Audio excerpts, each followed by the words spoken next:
Why not change the world? 세상을 바꿔보지 않겠습니까?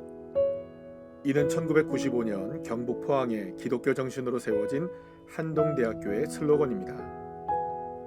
그런데 이는 하나님께서 그리스도인들을 통해 이루시기를 원하시는 비전이라고 할 수 있습니다. 그렇다면 어떻게 그리스도인들이 이 세상을 바꿔나갈 수 있을까요? 사도 바울은 이렇게 말합니다. 형제자매 여러분, 그러므로 나는 하나님의 자비하심을 힘입어 여러분에게 권합니다. 여러분의 몸을 하나님께서 기뻐하실 거룩한 산제물로 드리십시오. 이것이 여러분이 드릴 합당한 예배입니다. 바울은 그리스도인들이 자신의 삶을 거룩한 산제물로 하나님께 드릴 때 하나님께서 기뻐하시는 삶이 될 수 있다고 말합니다. 그렇다면 살아있는 제물이 된다는 것은 무엇을 뜻할까요? 그런데 아무리 제물이 살아있다 할지라도 제물이 되는 순간에는 죽지 않으면 안 되는 것이 제물의 운명입니다. 그런 의미에서 살아있는 제물이 된다는 것은 예배를 통해 나와 함께 하시는 주님의 은혜를 경험하고 동시에 예수님의 십자가 은혜로 나의 죽음을 경험하는 것이 바로 합당한 예배의 삶이라고 할 수 있습니다. 그래서 예배는 세상과 가장 확실하게 구별되는 그리스도인들만의 정체성이 담겨진 것이라 할 수 있습니다. 그리스도인들에게 있어서 예배는 삶이며 삶 그 자체가 바로 예배라고 할 수 있는 것입니다. 가인과 아벨은 첫 결실로 하나님께 예배를 드렸습니다. 가인은 땅의 열매로, 아벨은 어린 양과 기름으로 각각 하나님께 제물로 바쳤습니다. 그런데 하나님은 가인의 제물은 받지 않으시고 아벨의 제물만 받으셨던 것입니다. 이유가 무엇이었을까요? 아벨은 믿음으로 가인보다 하나님께 더 나은 제사를 드렸습니다.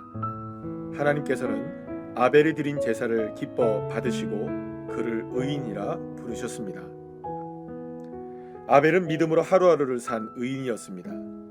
물론 제물도 중요했을 것입니다. 하지만 더욱더 중요했던 것은 아벨의 삶 그 자체였던 것입니다. 하나님께서 기뻐하시는 예배는 단지 예배하는 그 시간 그 모습만의 문제가 아니라는 것입니다. 지나왔던 모든 시간과 상황들 속에서 어떤 마음으로 살아왔는지, 하나님을 향한 나의 태도는 어떠했는지가 모두 아우러지는 것이 바로 예배인 것이고 하나님이 기뻐하시는 합당한 예배가 되는 것입니다. 그렇다면 어떻게 합당한 예배의 삶을 하루하루 살아갈 수 있을까요? 악에게 지지 말고 선으로 악을 이기라. 모든 악을 이길 수 있는 선은 오직 나를 위해 십자가에서 목숨을 버리신 예수 그리스도밖에는 없습니다. 오직 예수님만이 악을 이길 수 있게 하시며 우리를 합당한 예배자의 삶으로 인도해 주십니다.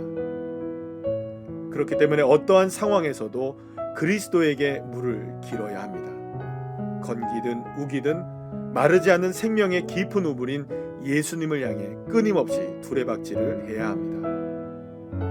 그렇게 어떠한 상황에서도 하나님의 은혜의 보좌 앞으로 끊임없이 나아갈 때 그 삶이 바로 합당한 예배가 되는 것입니다. 그리고 이 세상은 하나님이 기뻐하시는 합당한 예배자로 삶을 살아가는 한 사람의 그리스도인을 통해 조금씩 하나님의 나라로 바뀌는 것입니다.